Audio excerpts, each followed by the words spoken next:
ทรัพย์ใดๆไม่เท่ากับบุญญาทรัพย์ขอเชิญร่วมทำบุญทอดผ้าป่าสามัคคีเพื่อสมทบทุนซื้อที่ดินถวายเป็นสมบัติพระพุทธศาสนาและเป็นที่ธรณีสงฆ์จำนวน300กองละ999 บาทถวายวัดทุ่งปะเกตตำบลหนองหานอำเภอสันทรายจังหวัดเชียงใหม่ในวันอังคารที่15 เมษายนพุทธศักราช2568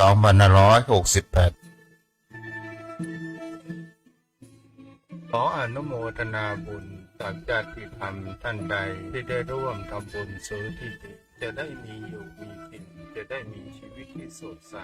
จะห่างไกลจากโรคร้ายจะพบแต่สิ่งดีๆขอให้มีเงินหมื่นเงินแสนเงินล้านเงินเต็มบ้านและอย่าลืมทำบุญขอเจริญพร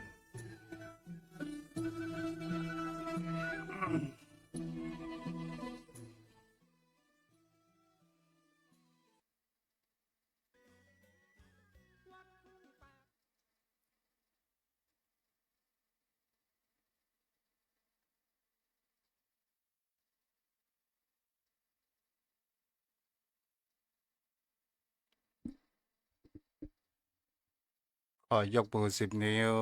กราบนอบน้อมวันตาอภิวาทน้อมระลึกถึง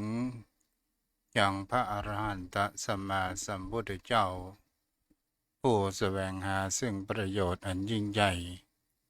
ขอนอบน้อมอย่างพระธรรมคำสอนในศาสนานี้ที่องค์สมเด็จพระสัมมาสัมพุทธเจ้าได้ตรัสแสดงไว้ดีแล้วขอนอบน้อมระลึกถึงอย่างพระสงฆ์สาวกหมู่ใหญ่ผู้มีทิฏฐิอันหมดจดและงดงามโดยเส้นก้าวของข้าพเจ้าและขอ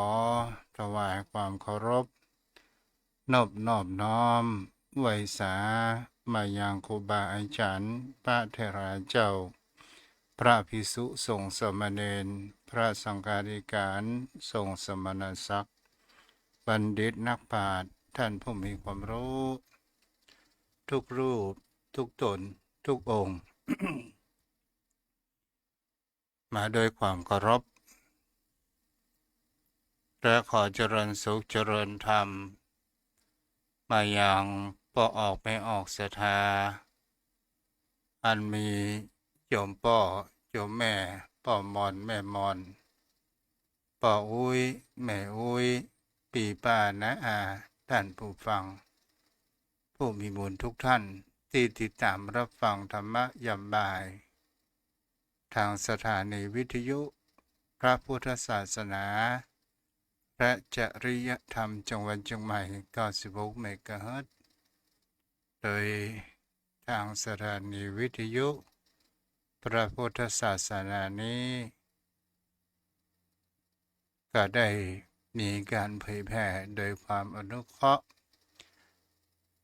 ผู้อำนวยการใจดีพ่อครูบรรรบนามวงศ์พรหมตลอดจนถึงท่านพระอาจารย์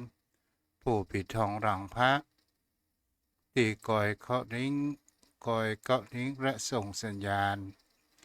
ไปยังโยมพ่อโยมแม่ท่านผู้ฟังที่อยู่ทางบ้านคือท่านอาจารย์พระมหาประสิทธิ์ประสาธิโกในวันนี้กลับมาพบกับตนตัวของอัตมภาพเจ้าเก่าเจ้าเดิมพระครูไพศาลสุตกรออกในนามคณะสงฆ์จังหวัดเชียงใหม่และในนามคณะสงฆ์อำเภอสันทรายในการเผยแผ่อันมีอธิบดีสงฆ์เจ้าคณะอำเภอท่านพระครูโกศลธรรมวิจัยตลอดจนถึงรองเจ้าคณะอำเภอฝ่ายเผยแผ่ท่านพระครูพิพัฒน์ศิระสังวร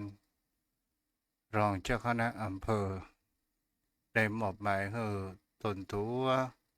ของลูกตุ้นั้นมาอยู่กับพระสถานญาติโยมท่านผู้ฟังอยู่เป็นประจำทุกวันจันทร์และวันอังคารบ่าย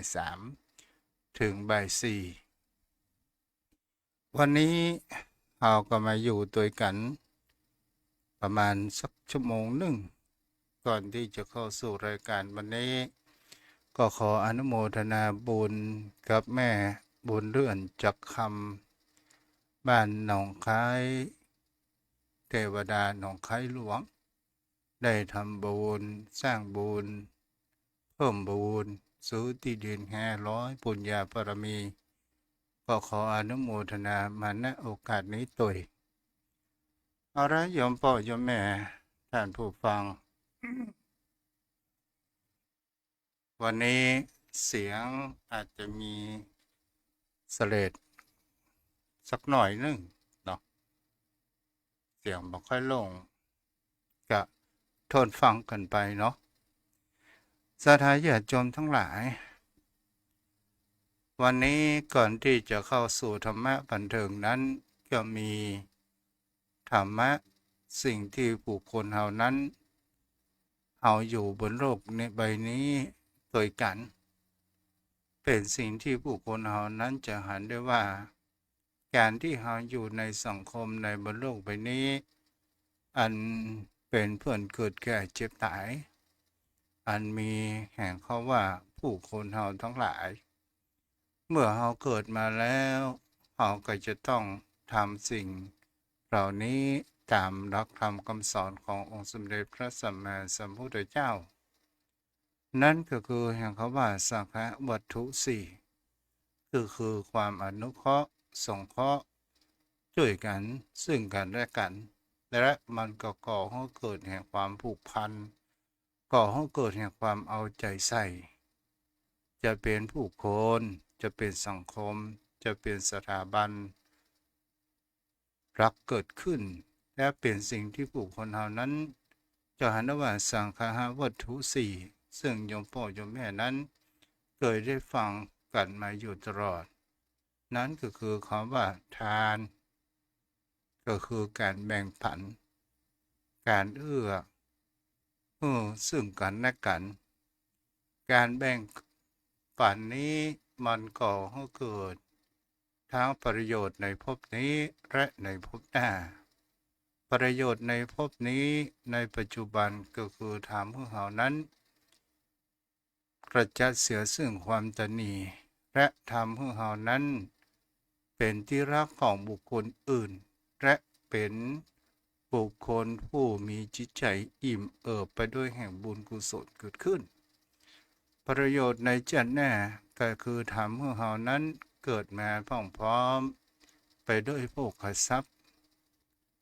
เป็นสิ่งที่บุคคลเราจะหันได้ว่าทางเขาว่าโภคทรัพย์ในที่นี้เราได้มาจากไหนก็ได้มาจากแห่งเขาว่าบุญญทรัพย์ที่เราได้สร้างไว้ในปัจจุบันต่อมาก็คือปิยวาจากรรมอู้กรรมจ๋าเป็นสิ่งที่สำคัญมากที่สุดตามองค์สมเด็จพระผู้มีพระภาคเจ้าได้ตรัสว่าวาจานั้นเป็นสิ่งที่สำคัญมากปิยวาจาที่คำมีไพเราะวาจาที่มีคำสุภาพวาจาที่พูดแล้วมันลื่นหูมันสบายหูวาจาที่พูดแล้วก็เกิดแห่งคำว่าสติปัญญาเกิดขึ้นอันนี้ก็คือเรียกว่าปิยวาจาวาจาที่อันสุภาพเรียบร้อยสุขุมนุ่มลึกพระพุทธองค์นั้นก็ได้เผยแผ่พระพุทธศาสนาก็โดยการแสดงธรรมเทศนาปฏิหารและเกิดเนี่ยเขาว่าการพูดจานั้นเป็นสิ่งที่คนเหล่านั้นควรที่จะมีแห่งความสำรวมเกิดขึ้นเหมือนดังคำคมของหลวงปู่ครูบาพรหมจักรวัดพุทธบาทตากผ้าว่าเอาคนโง่เอาใจไว้ที่ปากคนฉลาดเอาปากไว้ที่ใจนั้นก็หมายถึงก็ว่าวาจานั้นเป็นสิ่งที่เราจะ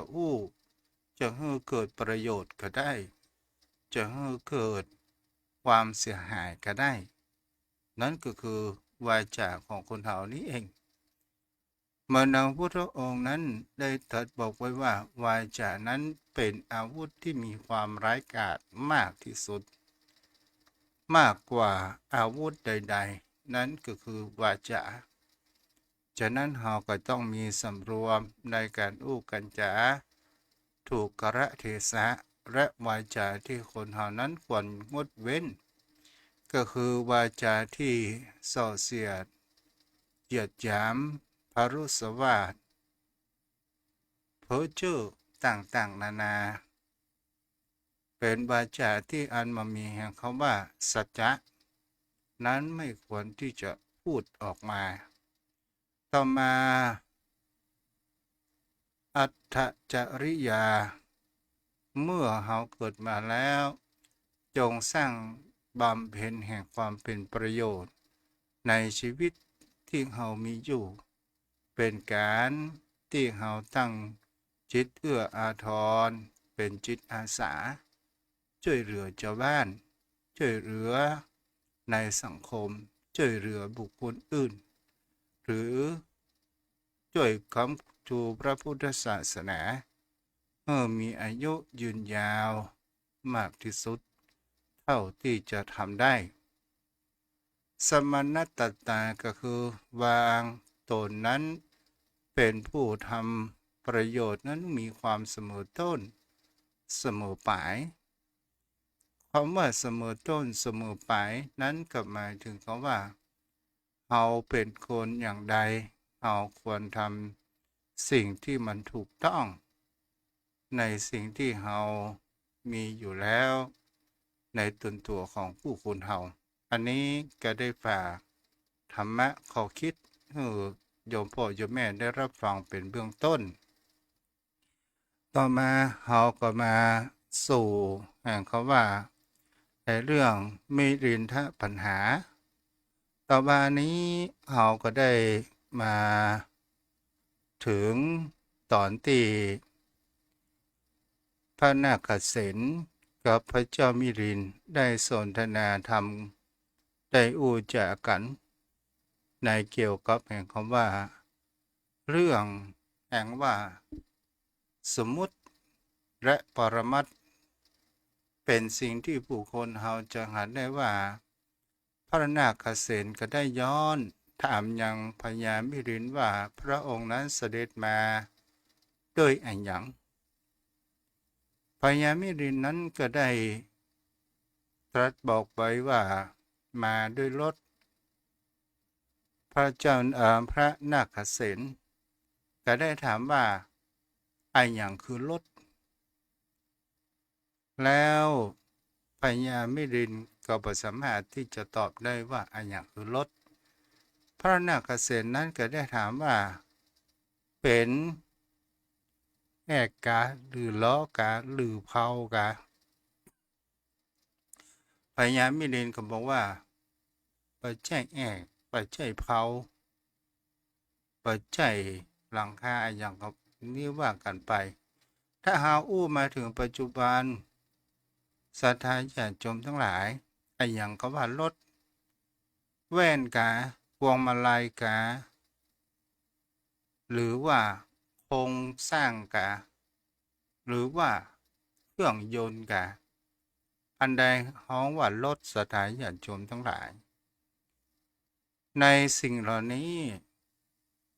เป็นสิ่งที่พระเจ้ามิรินประสามารถที่จะตอบได้แต่สิ่งที่เราจะเห็นได้ว่าในทุกสิ่งทุกอย่างถ้าเป็นสิ่งที่เราเป็นปรมัตถ์นั้นก็คือแท้จริงแล้วมันมามีตัวมามีตนและในสิ่งที่บุคคลเฮานั้นเฮาหันตัวหันตนนี้ก็เพราะว่าความสมมุติในสิ่งที่คนเฮานั้นคนเฮาว่ามีสิ่งที่ประกอบกันเข้ามาอาศัยซึ่งกันและกันรถนั้นกว่าที่เราจะหันเป็นรูปแห่งรถมันก็จะต้องมีคำว่าโครงเหล็กหลังคามีแว่นมีพวงมาลัยมีเพลามีหัวเครื่องมีคันเร่งคันเบรกคลัตช์ ตลอดจนถึงน้ำมันและก็มีน้ำรถเหล่านั้นถึงมีอุปกรณ์ทุกสิ่งทุกอย่างเพียบพร้อมแล้วก็เรียกว่ารถผู้คนเฮาก็เหมือนกันศรัทธาญาติโยมทั้งหลายเฮาก็จะต้องอาศัยในสิ่งที่ประกอบก่อนเข้ามา นั้นก็คือในแห่งคำว่าอาศัยซึ่งกันและกันก็คือ อาศัยไปโดยธาตุสี่ดินน้ำลมไฟอาศัยที่เฮาว่าขันธ์ห้าอาศัยรูปเวทนาสัญญาสังขารวิญญาณ เข้ามาเรียกว่ามันเป็นสมัญญาเป็นตัวบัญญัติเกิดขึ้นนี่ก็คือพระนาคเษนก็ได้ตรัสได้อู้จากับพระเจ้ามิรินมาถึงในตอนนี้ศรัทธาญาติโยมทั้งหลายในเรื่องนี้ก็มีอยู่ในครั้งพระพุทธกาลก็คือมีพระภิกษุณีรูปหนึ่งชื่อว่าพระวชิราภิกษุณีได้กล่าวในเมืองพระพักขององค์สมเด็จพระผู้มีพระภาคเจ้าว่ารถย่อมมีองค์ประกอบฉันใดเมื่อขานทั้งหลายก็ย่อมมีสมมุติว่าเป็นสัตว์เป็นสิ่งเป็นของต่างๆนานาฉันนั้นเช่นเดียวกันในเรื่องนี้พระเจ้ามิลินก็ได้มีความยกย่องในแห่งพระนาคเษนเกิดขึ้นพระเจ้ามิลินว่าน่าอัศจรรย์จริงโอ้บ่ได้ปวดซาวเสียงเดือนเด้อ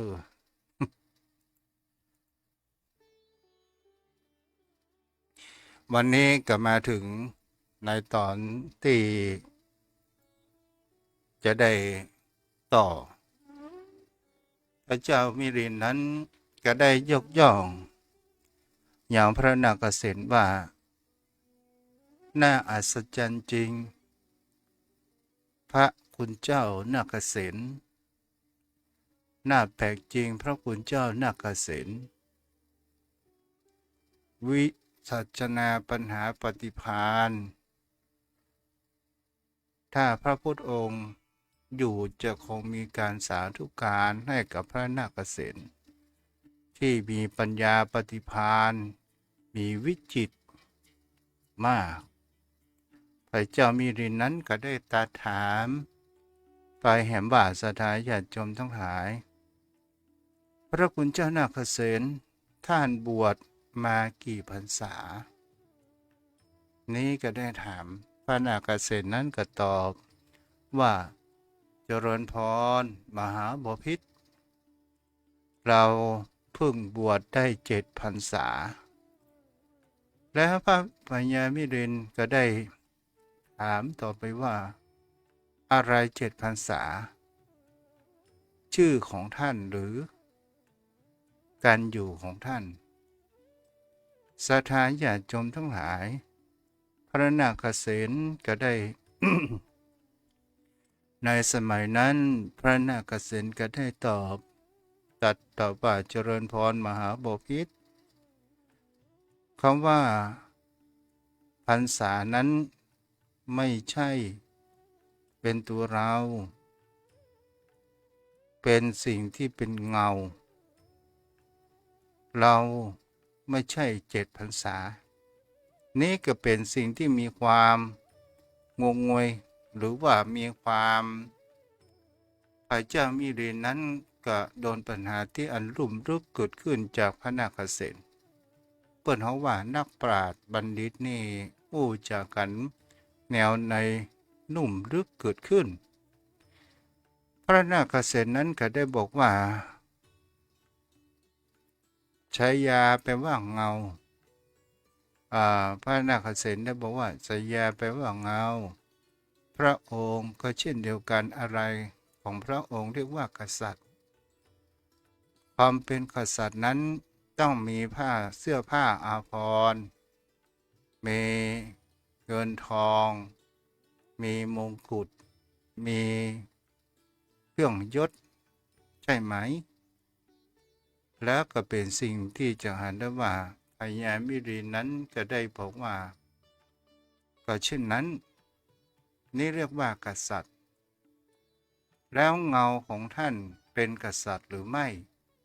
ปัญญาแม่ดินก็บอกว่าไม่ละท่านพระคุณเจ้าแล้วอะไรเป็นกษัตริย์กษัตริย์นั้นก็คือเงายศตามบรรดาศักดิ์ที่อันประดับพรรษาเราก็เช่นกันก็คือเงาของเราเรียกว่าฉายานี้ศรัทธาญาติโยมทั้งหลายพระนาคเษนก็ได้สนทนาจนเจิบใจความมีความอิ่มเอิบแห่งพระราชาผู้กระหายต่อแห่งคำถามต่างๆนานาในสิ่งที่มันมีความลึกซึ้งเกิดขึ้นก็ยอมรับว่ามิรินทปัญหานี้มีเป็นปัญหาที่อันมีความลุ่มลึกศรัทธาญาติโยมทั้งหลายพระนาคเษนก็ได้บอกว่าอาหารได้ชื่อว่าเป็นชื่อของเฮาก็บ่ใช่พรรษาก็คือเงาของเฮาพระราชาก็บอกว่าความเป็นพระราชามันอยู่ที่เครื่องเปิ่นเอาว่าเครื่องของหรือว่าสิ่งที่ประดับประดาที่อันเป็นยศถาบรรดาศักดิ์ของกษัตริย์แต่มันก็ดูไปแล้วมันก็เหมือนกับว่าเฮาไปพอเวลาเฮาออกแดดศรัทธาญาติโยมทั้งหลายเฮาจังหันเงาตัวเองถามว่าเงาตัวนั้นเป็นเฮาหรือไม่แต่ที่จริงมันก็ไม่ใช่ความเป็นพระภิกษุสงฆ์ก็ตามถึงชื่อเฮานั้นเป็นภาษาไทยเป็นภาษาที่เป็นนามสกุลต่างๆนานาแล้วครั้งพระพุทธกาลมีพราหมณ์ผู้หนึ่งว่าน้ำแม่น้ำทุกสายก็ย่อมไหลรวมกันไปสู่แห่งท้องมหาสมุทรพระพุทธองค์ก็บอกว่าสักยะก็เช่นเดียวกันบุตรของพระโคดมโคตมะทุกรูปทุกนามชื่ออันดังเดิมนั้นก็บ่มีเสียแล้วเหมือนกับปุติสะโกริตะก็เป็นพระสารีบุตรกับโมคคัลลานะอย่างนี้เป็นต้นแม้กระทั่งในปัจจุบันพระอุปัชฌาย์ก็จะต้องเปลี่ยนชื่อเพื่อเป็นชื่อตามพระภิกษุสงฆ์ในเมืองไทยของคนเฮาทางครูบาอาจารย์ได้เอานามสกุลนั้นตั้งเป็นฉายาเรียกว่าเงาหรือเอาชื่อนั้นเป็นเงาศรัทธาญาติโยมทั้งหลายนี่ก็คือบุตรแห่งสักยะหรือบุตรแห่งพุทธโคดมก็จะมีชื่ออย่างต่างๆนานาทั้งหลายรวมมาแล้วก็จะต้องเข้ามาอยู่ในพระพุทธศาสนาก็จะต้องเปลี่ยนชื่อนั้นออกไปแล้วก็เหมือนกับดั่งสายน้ำทุกสายที่มันไหลรวมกันและไปสู่ท้องทะเลเหมือนกับแม่น้ำในประเทศไทยของเราเมปิงวังยมน่านศรัทธาญาติโยมทั้งหลายไหลไปสู่แห่งคำว่าเจ้าพระยาคำว่าเจ้าพระยาไหลไปสู่ลงทะเลจะเรียกว่าเป็นน้ำทะเลแม่น้ำปิงวังยมน่านที่ไหลไปปะกันที่นครสวรรค์ชื่ออันเก่าอันเดิมนั้นก็หายไปแกเรียกว่าเป็นน้ำเจ้าพระยาไปเมื่อเจ้าพระยาไหลสู่ลงทะเลก็เป็นน้ำทะเลอย่างนี้เป็นต้นต่อมาศรัทธาญาติโยมทั้งหลายเป็นสิ่งที่เราจะหาได้ว่าพระเจ้ามิรินนั้นก็ได้มีความอัศจรรย์ใจในเกี่ยวกับการที่พระนาคเษนนั้นได้ตอบปัญหา อย่างมีความจับใจและลึกซึ้งเกิดขึ้นทีนี้พระนาคเษนกับพระเจ้ามิลินพระเจ้ามิลินนั้นมีความถูกอกถูกใจตบมือโอ้อย่างอี้กาตุเจ้าที่มีความรู้ความสามารถขอตบมือเลยเราสาธาญาติโยมทั้งหลายสาธุการเนอะสาธุการถ้าอู้ตามภาษาบ้านเฮาและทีนี้พระนาคเษนก็ได้ตรัสว่าพระเจ้ามิเรนเพราะว่าน่าอัศจรรย์จริงน่าประหลาดจริงพระเจ้านาคเษนพระนาคเษนแล้วก็เป็นสิ่งที่จะเห็นได้ว่าพญามิเรนนั้นก็ได้ตรัสว่าพระคุณเจ้านาคเษนท่านสนทนากับโยมแหมต่อไปได้หรือไม่ถ้าเอาอู้ตามภาษาชาวบ้านพระคุณเจ้านาคเษนท่านสามารถที่จะสนทนากับโยมได้อีกต่อไปหรือไม่พระนาคเษนนั้นก็บอกว่าเจริญพรมหาบพิตรเราสนทนาธรรมกันแบบไหนเล่าโอ้พญามิลินนั้นก็ตอบว่าเอาพระคุณเจ้าเราจะสนทนาธรรมกันอย่างใดล่ะโอ้พระนาคเษนก็บอกพระเจ้ามิลินบอกว่าเราสนทนาธรรมกันแบบไหนก็ได้ทีนี้เนี่ยพระนาคเษนก็บอกว่าถ้าว่าเราสนทนาธรรมอย่างบัณฑิตและนักปราชญ์อาตมาก็จะสนทนาด้วยถ้าสนทนาแบบพระราชากับราษฎรเราไม่สนทนาธรรมด้วยแต่เจ้ามิลินนั้นก็ได้มีความตื่นตระหนกเกิดขึ้นศรัทธาญาติโยมทั้งหลายมีความมันเป็นการสนทนาระหว่างการสนทนาบัณฑิตนักปราชญ์กับสนทนาพระราชากับราษฎรนี้มันอย่างใดก็เลยถามพระคุณเจ้ามันเป็นประการฉันใดท่านผู้คุณเจ้าอธิบายหน่อยได้ไหมพระนาคเษนนั้นก็ได้อธิบายว่า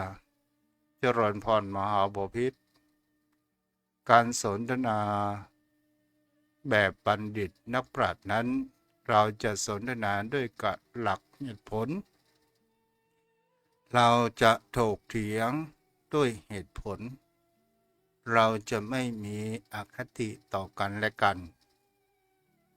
แต่ถ้าว่าการสนทนาแบบพระราชากับราษฎรถ้าพระราชาสนทนากับราษฎรถ้าความไม่ถูกอกถูกใจพระราชานั้นก็จะลงทันผู้นั้นได้โอ้พระคุณเจ้ากระจ่างแท้วันพรุ่งนี้ขอนิมนต์พระคุณเจ้าไปในเมืองของข้าพเจ้าได้ไหมโอ้ศรัทธาญาติโยมทั้งหลายโมเสนาอามาตย์เหล่านั้นก็ได้มีเป็นสักขีพยานตัวพระนาคเษนก็บอกว่าได้แก่ได้เราจะไปในเมืองของท่านและทีนี้อามาตย์ทั้งหลายนั้นมีที่พร้อมไปด้วยหมู่อามาตย์ศรัทธาญาติโยมทั้งหลาย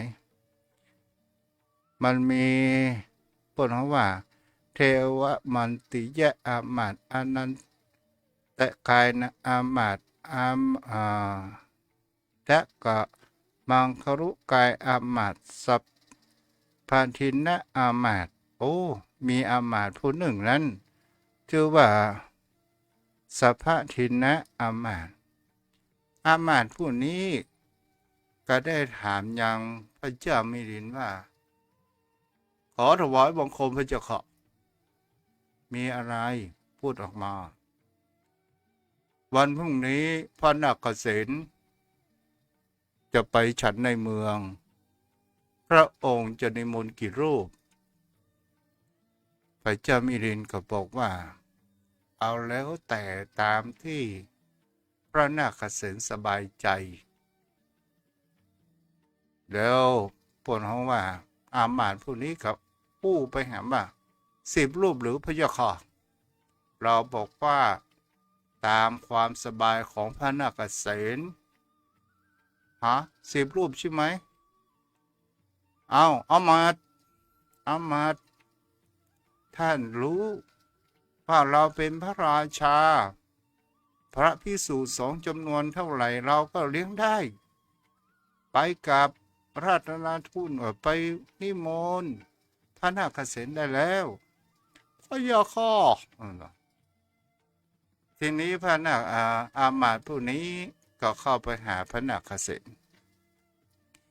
พระนาคเษนนั้นก็ได้รับฟังจากอามาตย์ว่าวันพรุ่งนี้พระราชานิมนต์นิมนต์องค์พระนาคเษนกับโดยหมู่พร้อมกับพระภิกษุสงฆ์สาวกจำนวนกี่รูปก็ได้ศรัทธาญาติโยมทั้งหลาย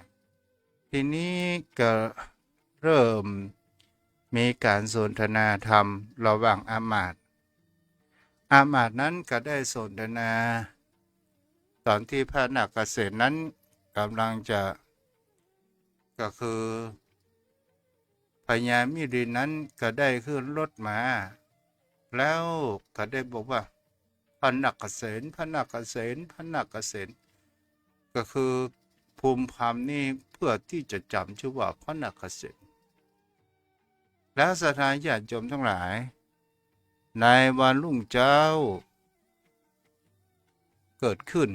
อามาตย์ปนว่าสภาทินะอามาตย์ก็ได้ไปนิมนต์อย่างพระนาคเษนกับพระภิกษุสงฆ์ที่อันเป็นสาวกของพระนาคเษนพระนาคเษนพร้อมกับพระภิกษุสงฆ์สาวกจำนวน80,000ศรัทธาญาติโยมทั้งหลายถ้าเป็นเฮานิมนต์มาเฮาจะเลี้ยงไหววะฮะก็ไหวเป็นแต่พระราชาพญามิลินนั้นผู้มีความเลื่อมใสเริ่มมีจิตใจอ่อนโยนก็เลยได้นิมนต์พระนาคเษนนั้นเข้าเมืองระหว่างที่เดินทางนั้นอามาตย์ก็ได้ถามกับพระเจ้านาคเษนว่าพระนาคเษนพระคุณเจ้าโยมถามได้ไหมพระนาคเษนถามได้อะไรคือนาคเษนอมและศรัทธาญาติโยมทั้งหลายต่อว่านี่ก็ตอบไปแล้วดูอามาตย์บอกว่าทุกสิ่งทุกอย่างเป็นสิ่งที่ต้องมาอาศัยซึ่งกันและกันแล้วก็รวมตัวแท้ที่จริงแล้วทุกสิ่งทุกอย่างมันบ่มีมันมีแต่รูปประนามที่มันปรากฏเท่านั้นแล้วทีนี้อามาตย์ผู้นี้ก็ได้ถามไปว่าอันนั้นเข้าใจอามาตย์ก็ได้ถามกับพระนาคเษนว่าอย่างทำให้ชีวิตของเรานั้นมีอยู่พระนาคเษนนั้นก็ได้บอกว่า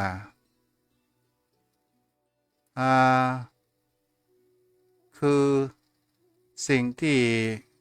ลมหายใจเข้าออกถ้าเราหายใจเข้าด้านเดียวไม่ออกเราก็อยู่ไม่ได้เข้าออกอย่างเดียวเราไม่หายใจกลับคืนก็อยู่ไม่ได้ธนมาตศรัทธาญาติโยมทั้งหลายอามาตย์ผู้นี้ก็ได้บอกว่าไม่ใช่หลอกข้าพระยาข้ามันไม่ใช่หลอกพระคุณเจ้าแล้วอานันตกายอามาตย์นั้นก็กล่าวตอบไปหาว่าไม่ใช่หลอกพระคุณเจ้า ที่เราอยู่ได้เพราะอะไรพระนาคเษนก็ตาถอมตาเอาลิ้นบันกันก็ได้ตอบกับอามาตย์สองคนเหล่านี้บอกว่าอ้าวท่านลองสังเกตว่าหมูนักอาชีพเป่าปีเป่าหอยสังใช้ลมทางด้านเดียวและเขาบังคับหายใจเข้าหรือไม่เขาอยู่ได้หรือไม่โอ้ศรัทธาญาติโยมทั้งหลายทีนี้อามาตย์เหล่านั้นก็ได้ตอบว่าปัจจัยแค่เนาะ ยังมีความดื้อด้านอยู่นะศรัทธาญาติโยมทั้งหลายแล้วเขาเหล่านั้นหายใจออกอย่างเดียวเวลาเพิ่นปอกหอยสังปอกพีปอกอย่างเนี้ยหายใจออกด้านเดียวแล้วเขาสูดลมหายใจเข้าอยู่ก่อนเขาก็โมอามาตย์ว่าไม่ใช่หรอกไม่ใช่หรอกแล้วพระนาคเษนนั้นก็บอกว่าแล้วตอนนี้ท่านหายใจเข้าหรือว่าหายใจออกท่านหายใจเข้าอย่างเดียวได้ไหม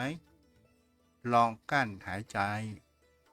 สูดลมหายใจเข้าลึกๆอย่าปล่อยมันก็อยู่ไม่ได้ถ้าหายใจออกอย่างเดียวมันก็อยู่ไม่ได้นี่แหละเป็นสิ่งที่อามาตย์เหล่านี้ก็นั่งได้ถกเถียงแล้วก็บอกว่าอาชีพที่เป่าปีเป่าแน่เป่าอะไรยังก็ว่ากันไปตอนนี้เขาตายหรือยัง อามาตย์ตอนนั้นก็ตกสะเกิดขึ้นพระนาคเษนก็ได้บอกว่าการลมหายใจเข้าลมหายใจออกไม่ใช่ชีวะไม่ใช่ชีวิตบัจจัยชีวิตนี่ชื่อว่ากายสังขารก็หมายถึงเขาว่ามันก็คือชีวิตถึงลมหายใจของเรามันเป็นธาตุมันบัจจัยเป็นสังขารมันบัจจัยเป็นมีสิ่งที่มีชีวิตแต่มันเป็นอยู่ที่คู่กับกายเกิดขึ้นก็คือการดำรงอยู่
ตับไตไส้พุงต่างๆนานาเหล่านี้เนาะไว้สาครับถ้าเป็นยังครับน้ำสะไว้เลดน้ำหนองน้ำเลือดน้ำมันข้นน้ำมันไข่ข้อมันก็สี่เพื่อนห้องว่า32เนี่ยมันเข้ามาประกอบกันก่อให้เกิดแห่งความรูปร่างเกิดขึ้น แล้วไว้เฮาครับก็ไปหลงมันว่ามันเป็นตนตัวของเฮาได้จริงเฮามามีตนตัวแล้วถามว่ามาเป็นตนตัวของเฮาแล้วจะอู้ได้อย่างใดอันนั้นก็บ่ใช่เป็นสิ่งที่เฮาพอว่ามันเนื่องกันมันเป็นสัตตติที่มันมารวมก่อให้เกิดเป็นกลุ่มเป็นก้อน ถ้าเฮามองอุปมาก็คือเหมือนหนังรถยนต์อย่างก็คือว่ารถกระบะกะโครงกะแป้นกะหัวเครื่องกะอันนั้นมันก็บ่ใช่ที่เฮาว่ารถแล้วแยกที่ส่วนเฮาของท่านว่าครับมาตัวรถก็คือสิ่งที่มันประกอบกันเนาะไว้สาครับท่านจ้ะเจ้าครับจ้ะร่างกายเฮาก็เหมือนที่ท่านเจ้าว่า ถ้ามันแยกส่วนออกมาแล้ว เหมือนกับที่เปิ้นนักศึกษาเอาไปเรียนนะครับ ที่เอาเป็นอาจารย์เข้ากับผมเคยไปเห็นเปิ้นพาชันสูตรศพนะครับไปดูเพื่อก็แยกออกมาเป็นส่วนนี่คือหัวใจนี่คือลำไส้ใหญ่ลำไส้เล็กนี่คือปอดนี่คือม้ามก็แยกออกมาเป็นชิ้นส่วนของร่างกายของเราแท้ที่ท่านเจ้าในพระอภิธรรมมันมีโหธาตุของเฮานี่มี4นะดินน้ำไฟลมแต่อภิธรรมมันเพิ่มอากาศธาตุและวิญญาณธาตุเข้ามาว่าท่านจ้ะเจ้าจ้ะครับกับไหว้สาท่านเจ้าด้วยความเคารพสูงยิ่งครับวันนี้ท่านพระคุณเจ้าได้นำเอามิลินทปัญหา เพื่อมาเอาท่านทั้งหลายได้พิจารณาอันเป็นปัญหาของนักปราชญ์และก็เป็นหาในธรรมะนะครับที่พระนักเกษตรได้สนทนานี้เกี่ยวกับธรรมะทั้งนั้นแต่ถ้าเกี่ยวกับชาวโลกที่ได้อุปมาว่าถ้าพระราชาสนทนาพระราชากับราษฎรนี้พญามิลินทะเพิ่นก็รับข้อเสนอดังนั้นเราจะได้ฟังธรรมะล้วนๆนะครับกับไหว้สาท่านเจ้าด้วยความเคารพยิ่งครับท่านญาติธรรมทุกท่านวันนี้เราได้ศึกษาก็เริ่มจะเข้มข้นเริ่มจะมองหันภาพเริ่มจะลึกซึ้งเข้าไปจริงๆแล้วครับท่านญาติธรรมทุกท่านครับเราก็พยายามศึกษาไปพร้อมๆกันนะครับขอบพระคุณครับสวัสดีครับบุญรักษาเด้อก็ขออนุโมทนากับโยมพ่อโยมแม่ท่านผู้ฟังที่ติดตามทาง Facebook ตลอดจนถึงที่รับฟังทางชูบ้านก็สามารถที่จะโทรมาสนทนาธรรมตอนนี้ได้ที่เบอร์โทร0631639950เจ้าพ่อเจ้าแม่ปีใหม่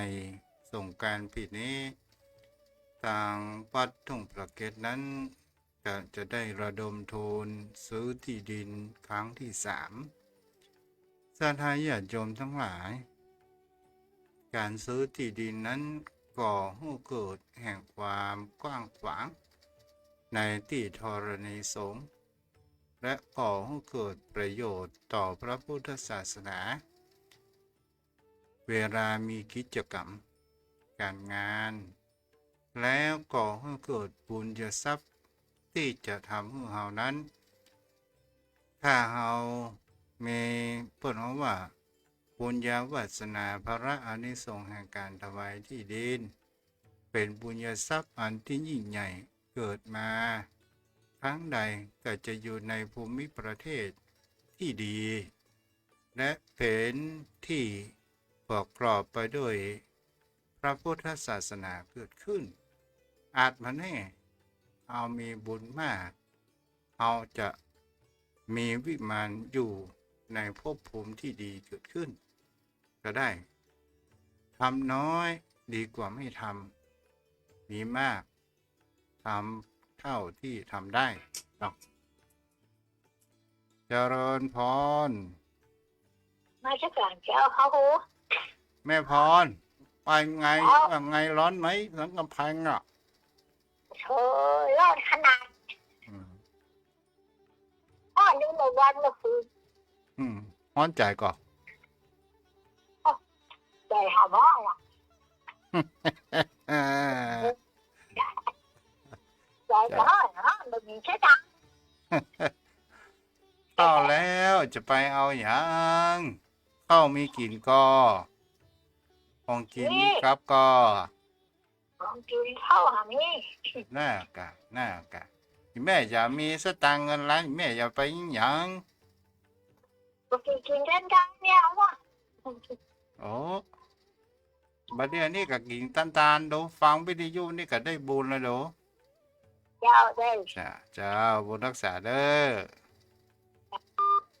0631639950โทรเข้ามาได้เด้อ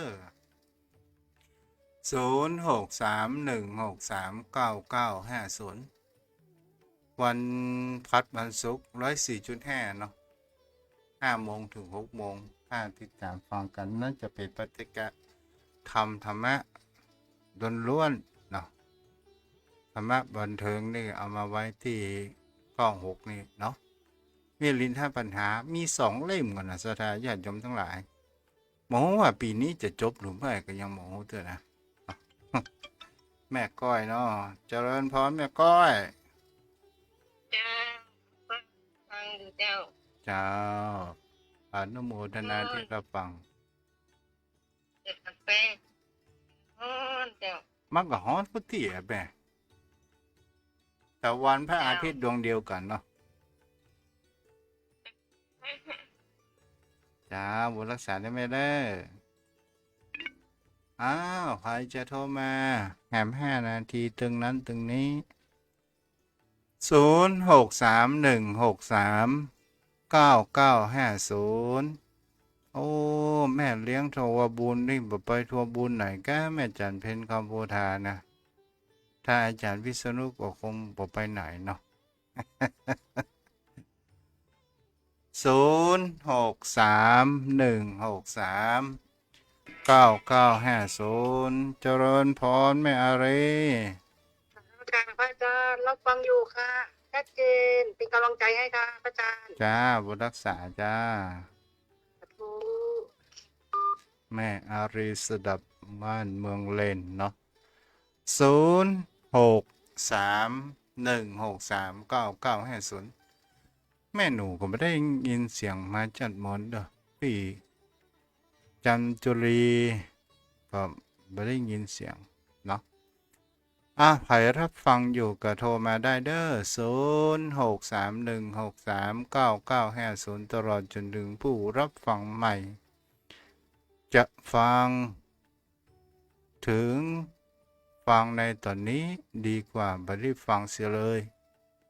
การฟังนั้นก่อให้เกิดแห่งคำว่าปัญญาก่อให้เกิดแห่งความคิดใหม่ๆเกิดขึ้นแม้กระทั่งตนตัวของทุกเจ้าก็เช่นเดียวกันแม้อุจจากติธรรมกับโยมพ่อโยมแม่ก็ไม่ได้รู้มาตั้งแต่เกิดการเตรียมตัวนั้นก็จะต้องอ่านหนังสือเนาะแม่ล่าฟังอยู่เด้อ พักบ้านออกละ เจ้า ออกแล้วกะพักบ้านออกแล้ว จ้าได้กินหลายคาบละ อันนี้ยังไม่ได้ จะ กิน ได้ อันนี้ยังไม่ได้กินสักคาบเดียว เออเหรอ อ๋อจ้า จะได้แค่อยู่ใกล้เนาะอยู่ใกล้แม่จะเก็บไปถวายก็มั้ง เจ้าผลรักษาเด้อ เจ้าแต่ไว้ขาเจ้าเป็นกำลังใจเด้อ เจ้าเก็บลืมอนุโมทนาขออนุโมทนาแม่นวลยอดคำปันที่ได้ทำบุญเอาเมี่ยงส่งเมี่ยงน้ำปู่มาให้เด้อกำแพงหินได้รับเด้อแม่เด้อเนาะถ้าเปิดฟังอยู่ก็